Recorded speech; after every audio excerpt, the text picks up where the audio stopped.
Hey बच्चों, how are you? I hope you all are doing absolutely great. Introducing myself again, I am Bhavna from Concept Clarity in Chemistry. Welcome to another session of Chemistry. Today we discuss chemical reaction and equation. Class 10th chapter, chemical reactions and equation. First of all, we discuss content. चलिए सबसे पहले हम देख रहे हैं physical. What is physical and chemical changes. क्या है physical और केमिकल चेंजेस. उसके बाद भी डिस्कस कि केमिकल इक्वेशन. केमिकल इक्वेशन क्या होती है, केमिकल इक्वेशन को बैलेंस कैसे करते हैं और केमिकल इक्वेशन को आप अपने आप राइट कैसे कर सकते हैं, ये सब देखेंगे अपन सेकेंड टॉपिक के अंदर, chemical equation. Then our third topic is types of chemical reaction. Chemical reactions के टाइप कौन से होते हैं, displacement, double displacement, exothermic, endothermic, oxidation, reduction, ये सब हम पढ़ेंगे. और third topic types of chemical reaction. Fourth topic is effects of oxidation reaction in everyday life. Everyday life में इफेक्ट क्या है ऑक्सीडेशन रिएक्शन के. बहुत सारी ऐसी जो है एवरीडे लाइफ में आपके जो रिएक्शंस है वो मैं आपको इसमें बताऊंगी, जैसे कि कोरिजन और रेंसिन डीटी. तो ये तो थे हमारे content. It's all about our chapter. ठीक है, चलिए फर्स्ट ऑफ ऑल आप इन सबको कॉपी कीजिए. जिस भी पेज पर आप ये चैप्टर शुरू करने जा रहे हैं, फर्स्ट पेज पर आप कंटेंट को लिखेंगे. चलिए फटाफट से कॉपी कीजिए. देन अपन चलते हैं अपने फर्स्ट टॉपिक की तरफ, फिजिकल एंड केमिकल चेंजेस.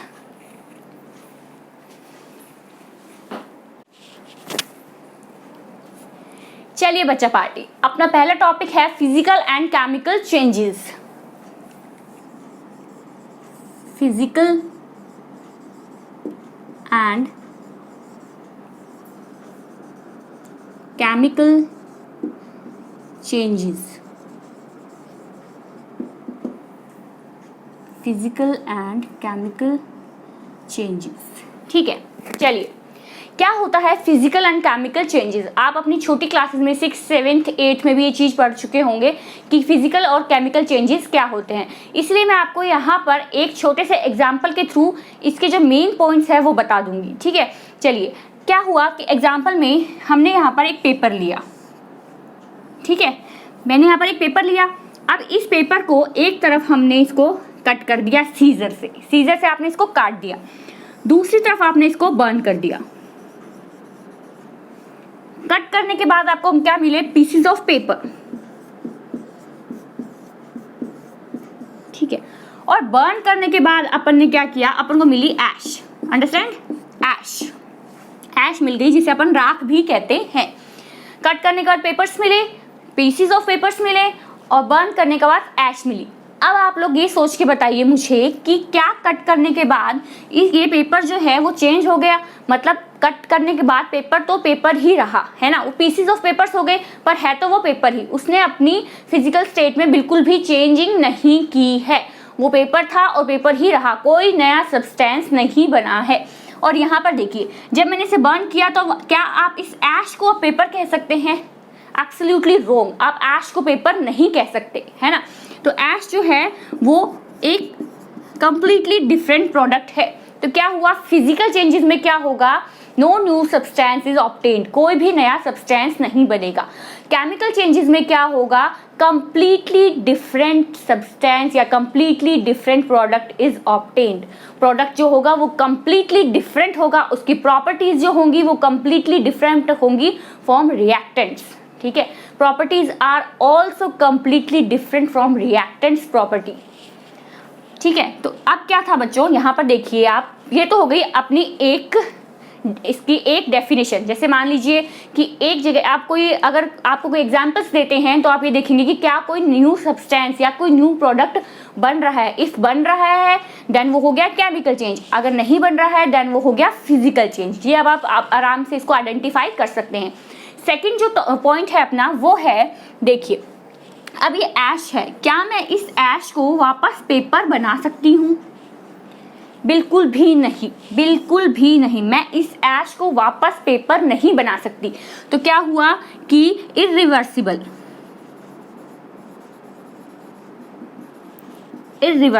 ठीक है, अब इधर देखिए, अब इस पेपर को क्या मैं टेप से या फेविकोल से या किसी भी चीज से जोड़कर इसको वापस पेपर बना सकती हूँ? बिल्कुल बना सकती हूँ. क्योंकि ये पेपर ही था, इसको जोड़ने के बाद वापस मैं इसको पेपर बना सकती हूँ। तो ये क्या हो गई, रिवर्सिबल सॉरी, ये हो गई रिवर्सिबल रिएक्शन, रिवर्सिबल।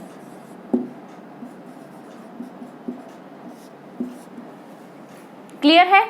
क्या हुआ, मैंने इस पेपर को वापस चिपकाया, किसी से की फेविकोल से चिपकाया या टेप से चिपकाया, को वापस पेस्ट करने के बाद मैंने देखा कि वापस वो पेपर बन गया और उसकी प्रॉपर्टीज भी इनकी डिफरेंट नहीं थी और उसमें जो थी प्रॉपर्टीज कंप्लीटली डिफरेंट थी। तो ये रिवर्सिबल रिएक्शन हो गई और ये इरिवर्सिबल रिएक्शन हो गई।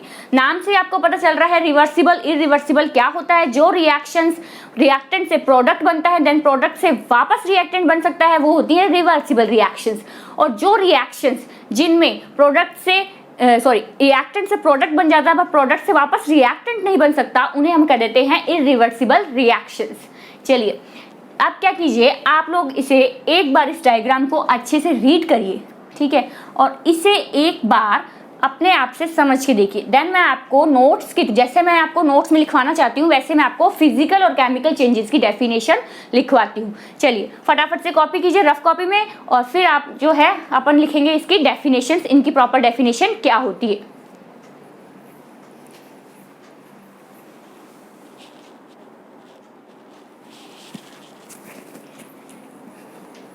चलिए बच्चों, physical properties and chemical properties या फिजिकल चेंजेस या केमिकल चेंजेस, फिजिकल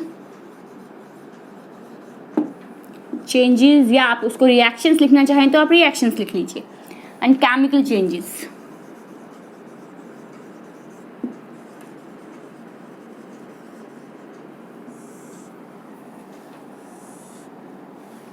देखिए मेरी क्लास में आपको बिल्कुल भी कोई चीज रटने की, ठीक है, रटने की कोई भी जरूरत नहीं है। जो मैं आप लोगों को समझाऊंगी उसे ही इजी लैंग्वेज में मैं आपके सामने नोट्स में लिखवाऊंगी, ताकि एग्जाम टाइम में जब आप उसे रीड करो तो आपको बिल्कुल भी ऐसा ना लगे कि आपने पढ़ा कुछ और था और डेफिनेशन में कुछ और ही डिफिकल्ट सा लिखवा दिया गया है। ठीक है, चलिए क्या पढ़ा था हमने फिजिकल चेंजेस में, देखिए नो न्यू सब्सटेंस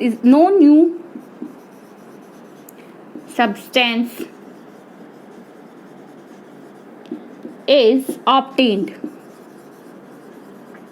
कोई भी नया सब्सटेंस नहीं बनता है। Second is reversible reaction, reversible reaction.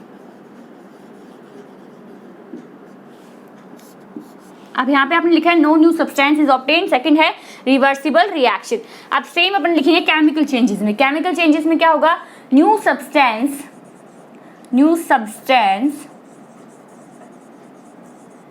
is obtained, new substance is obtained whose properties are completely different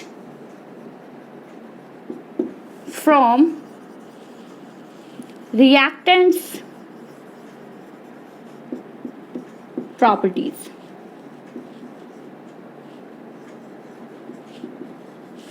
and second one is अपन यहाँ पे लिखा है रिवर्सिबल और ये थी irreversible.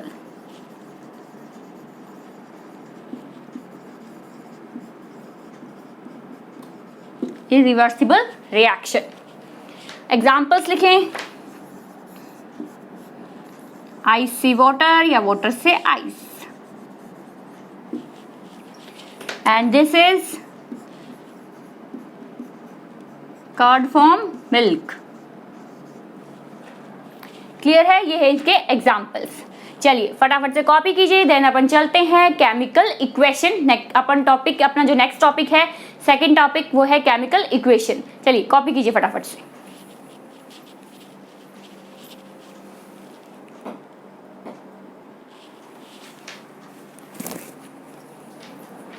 Let's go kids, next topic is chemical equation.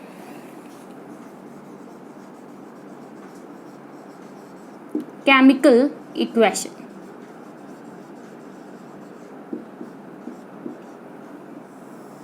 What is chemical equation? देखिए, this is reactant product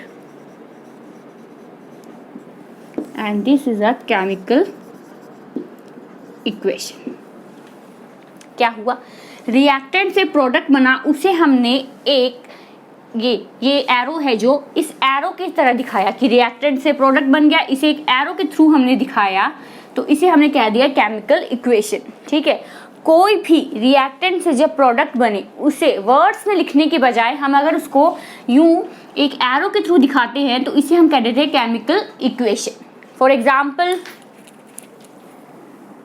sodium plus chlorine is equal to sodium chloride. Sodium plus chlorine is equal to sodium chloride. इसे sodium आप ऐसे लिखें या वैसे लिखें, जो main जो अपनी चीज है वो एरो के थ्रू इसको दिखाना, एरो के थ्रू इसको दिखाना. और जो फर्स्ट जो रिएक्शन थी, फर्स्ट रिएक्शन कौन सी थी, किन्होंने दी फर्स्ट रिएक्शन, 1615 में जो जीन बिंग थे, जीन बेंगुइन, 1615 में जीन बेंगुइन ने फर्स्ट केमिकल रिएक्शन हमें दी थी. कौन सी रिएक्शन दी थी, फर्स्ट केमिकल रिएक्शन दी थी, जीन बेंगुइन ने दी थी, और अपन को दी कब थी, 1615 में. क्या होती है केमिकल रिएक्शन, जब अपन एक एरो के थ्रू जब दिखाते हैं कि कोई रिएक्शन हो रही है, उसे एक एरो के थ्रू अगर अपन दिखाते हैं तो उसे अपन कह देते हैं केमिकल रिएक्शन या केमिकल इक्वेशन. ठीक है, चलिए अब ये जो एरोज होते हैं ये भी डिफरेंट टाइप्स के होते हैं और उनके जो मीनिंग है वो भी डिफरेंट होते हैं. देखिए, अगर तो आपको यूं दिया हुआ हो, इट मीन्स ये रिएक्शन, जैसे कि मैंने आपको अभी थोड़ी देर पहले बताया था, फिजिकल और केमिकल चेंजेस, इरिवर्सिबल और रिवर्सिबल रिएक्शन. ये क्या है, ये रिवर्सिबल रिएक्शन के लिए होता है. मान लीजिए मैं यहाँ आइस और वाटर लिख दूं तो ये रिवर्सिबल रिएक्शन के लिए. अगर आपके पास आप ऊपर भी एक एरो लगा रहे हैं और नीचे भी एक एरो लगा रहे हैं तो इट मीन्स ये है रिवर्सिबल रिएक्शन. ध्यान दीजिए, मैंने इस एरो को यूं रखा है और यहाँ पर यूं रखा है. दूसरी चीज होती है यूं, डिफरेंस देख रहे हैं, यहाँ पर मैंने हाफ एरो रखा है और यहाँ पर जो एरो है मैंने फुल एरो दोनों तरफ रखा है. इसका मतलब तो हो गया कि रिएक्शन जो है वो रिवर्सिबल रिएक्शन है.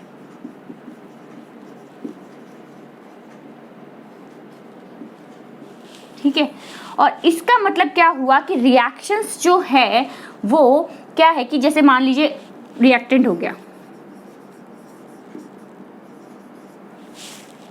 ठीक है, और यहां पे हो गया प्रोडक्ट.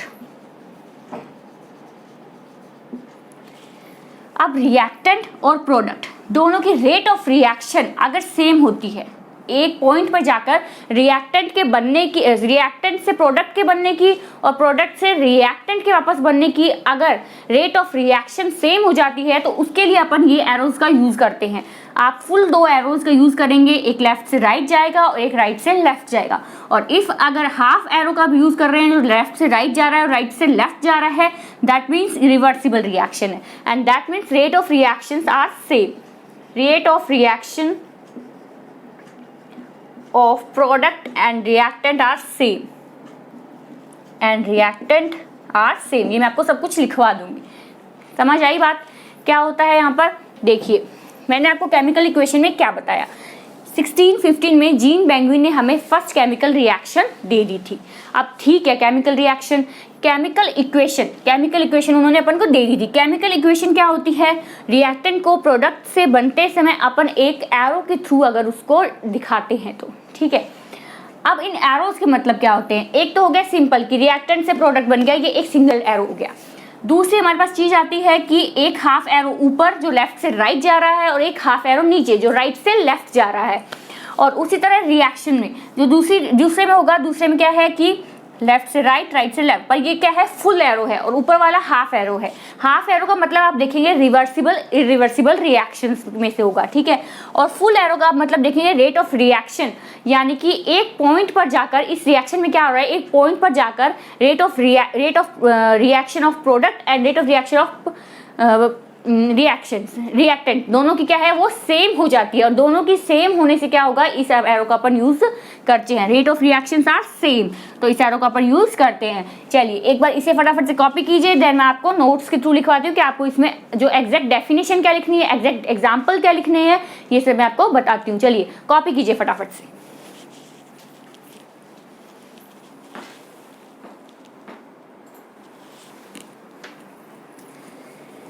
चलिए बच्चों, ये है आपके पास definition chemical equation. First chemical equation given by Jean Beguin 1615 में। अब जो मैंने आपको बताया वही मैंने आपको वर्ड्स में लिख के बता दिया। ए वर्ड इक्वेशन, जो एक वर्ड है इक्वेशन, उसका क्या मतलब हुआ? Shows changes of reactant in product through an arrow placed between them. Changes of, क्या लिखा है मैंने? Changes of reactant in product an arrow between them. उनके बीच में एक एरो को शो करता है। ठीक है, आप इसे चाहे आप ऐसे लिख सकते हैं, या फिर आपको अगर कोई और लैंग्वेज में इजी लग रहा है तो आपको उसको वैसे भी लिख सकते हैं। पर जो मैंने आपको इजी से इजी लैंग्वेज है, मैंने आपको इसकी डेफिनेशन लिखवा दी है। चलिए फटाफट से कॉपी कीजिए, देन चलते हैं नेक्स्ट कंसेप्ट की तरफ।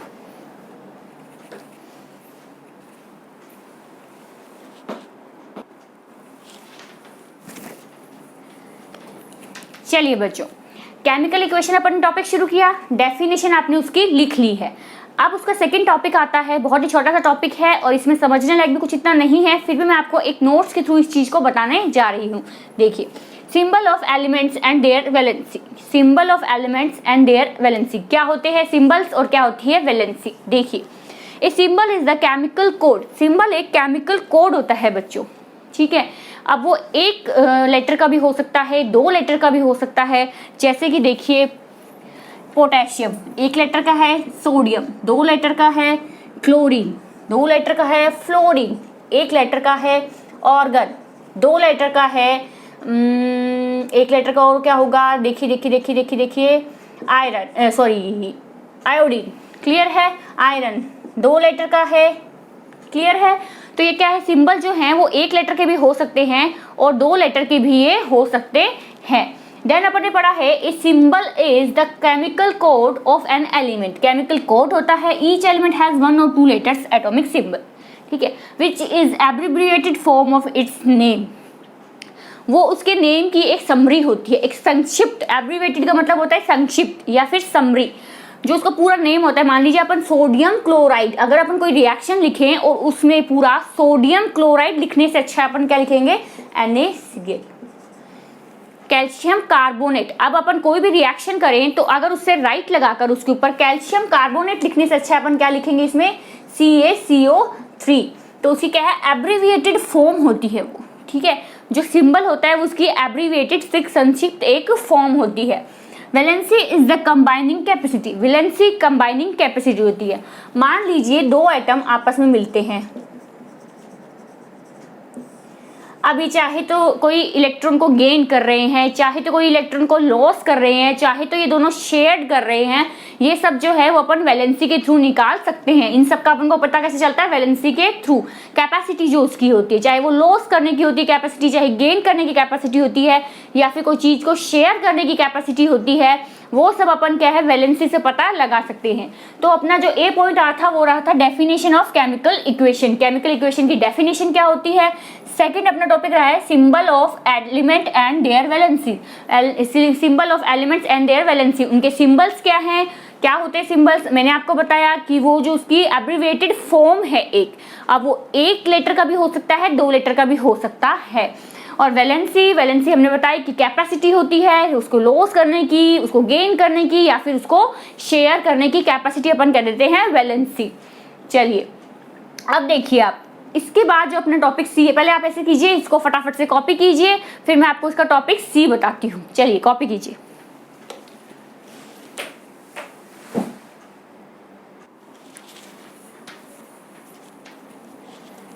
चलिए बच्चों, सी अपने पास टॉपिक है writing chemical equation. How to write a chemical equation, कैसे आप एक केमिकल इक्वेशन को लिख सकते हैं। देखिए बच्चों, केमिकल इक्वेशन जब अपन लिखते हैं तो वो सॉलिड के बीच में भी हो सकती है रिएक्शन, सॉलिड लिक्विड के बीच में भी रिएक्शन हो सकती है। तो जैसे कि आपने देखा, मान लीजिए कि आपने रिएक्टेंट लिए, रिएक्टेंट से आपने बना दिया प्रोडक्ट।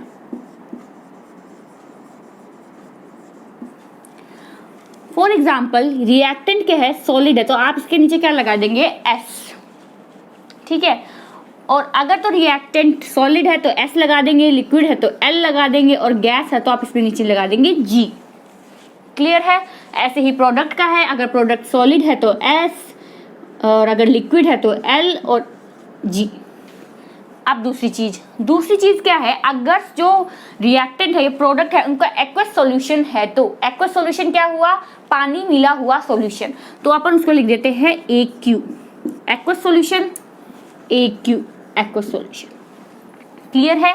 अगर रिएक्टेंट या प्रोडक्ट का एक्वस सॉल्यूशन है तो आप उसके नीचे क्या लगाएंगे, AQ। ठीक है। और नेक्स्ट अपने पास चीज आती है, अगर तो कोई रिएक्शन में गैस प्रोड्यूस हो रही है तो आप उसको यूं एक ऊपर की तरफ, अप की तरफ जो आप एक एरो लगाएंगे, और अगर आप एरो डाउन की तरफ लगाते हैं, नीचे की तरफ लगाते हैं, दैट मीन्स प्रेसिपिटेट बना है। इट मीन्स क्या हुआ, इसका मतलब क्या हुआ बच्चों कि आपके पास गैस प्रोड्यूस हुई है, और इसका मतलब क्या है, precipitate obtained, precipitate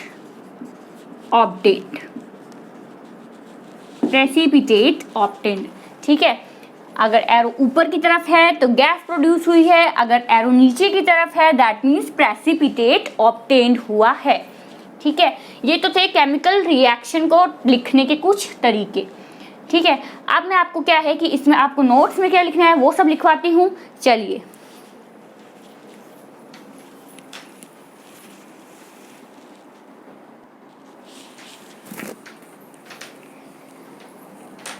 student, C point अपना रहा राइटिंग केमिकल इक्वेशन। जो मैंने आपको बताया वही मैंने आपको नोट्स में लिख के दिखाया है। Representation of chemical reaction in terms of symbol and chemical formula of the reactant and product known and chemical equation. ये मैंने आपको बता चुका है, सिंबल के थ्रू करेंगे, बीच में एरो लगाएंगे, तो ये सब हो गया रिप्रेजेंटेशन। इसको कहते हैं अपन केमिकल इक्वेशन। ये भी मैंने आपको बता दिया है, सॉलिड के लिए S होता है, लिक्विड के लिए L होता है, गैस के लिए G होता है।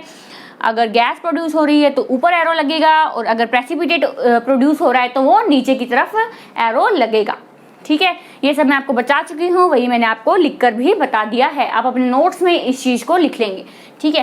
क्या पढ़ा अपन शुरू से, अब एक बार ध्यान दे लेते हैं अपन, क्योंकि बाद में क्या है कि वो जिगजैग सा हो जाता है, पूरा होच पोच हो जाएगा। उससे पहले अपन एक बार देख लेते हैं। सबसे पहले मैंने आपको केमिकल और फिजिकल चेंजेस बताए थे कि क्या होते हैं केमिकल चेंजेस और क्या होते हैं फिजिकल चेंजेस। ठीक है। उसके बाद मैंने आपको बताया कि क्या होती है केमिकल इक्वेशन। केमिकल इक्वेशन होती क्या है उसकी मैंने आपको डेफिनेशन बताई कि केमिकल इक्वेशन क्या होती है। उसके बाद मैंने आपको सिंबल क्या होते हैं, वैलेंसीज क्या होती हैं, ये बताई। अब हमारा थर्ड पॉइंट है कि कैसे हम एक केमिकल इक्वेशन लिखते हैं, केमिकल इक्वेशन लिखने का तरीका। उसमें मैंने आपको बताया कि सॉलिड है तो S लिखिए, लिक्विड है तो L लिखिए, गैस है तो G लिखिए, एक्वियस सॉल्यूशन। यहाँ पे हमने ये चीज ऐड नहीं की है एक्वियस सॉल्यूशन की। ठीक है। तो यहाँ लिख दीजिए फॉर एक्वियस सॉल्यूशन क्या रहेगा, AQ।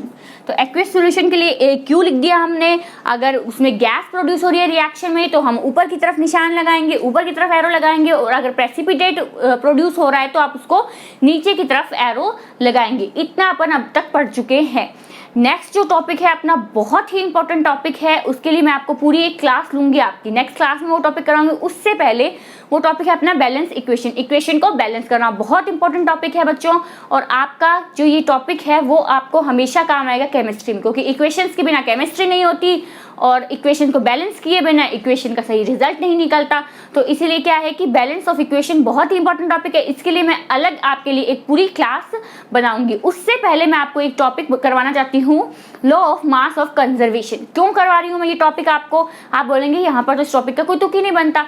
अब क्या है कि 9th में आप ये टॉपिक पढ़ चुके हैं। ठीक है। पर ये टॉपिक मैं आपको इसलिए करवा रही हूँ बच्चों कि इससे आपको ये पता चलेगा कि बैलेंस इक्वेशन की क्यों जाती है, इक्वेशन को बैलेंस क्यों किया जाता है, व्हाई। ठीक है। चलिए फटाफट से कॉपी कीजिए, फिर मैं आपको बताती हूँ इस लॉ में क्या कहा।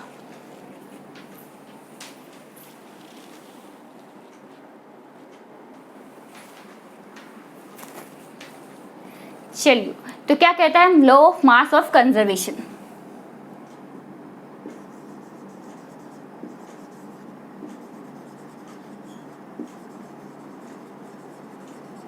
Law of mass of conservation. इस लॉ में हमें क्या बताया कि जो मास होता है उसे ना ही तो क्रिएट किया जा सकता है ना ही डिस्ट्रॉय किया जा सकता है। आप देखिए, मान लीजिए मैंने आपके सामने रखा है Na+Cl is equal to NaCl। HCl। Clear है? Na plus Cl is equal to NaCl। CaO plus O2, ठीक है, CaO प्लस CO2 इज हो गया CaCO3। क्या हो गया? CaCO3। आप देखिए सोडियम एक है, यहाँ पर भी सोडियम एक है, क्लोरीन एक है, क्लोरीन एक है, कैल्शियम एक है, कैल्शियम एक है। अब इसमें देखिए आप कार्बन एक, कार्बन एक, आप 2 ऑक्सीजन ये और 1 ऑक्सीजन ए, तो टोटल हो गई 3 ऑक्सीजन 3, तो 2 और 1 प्लस 3 ये हो गया।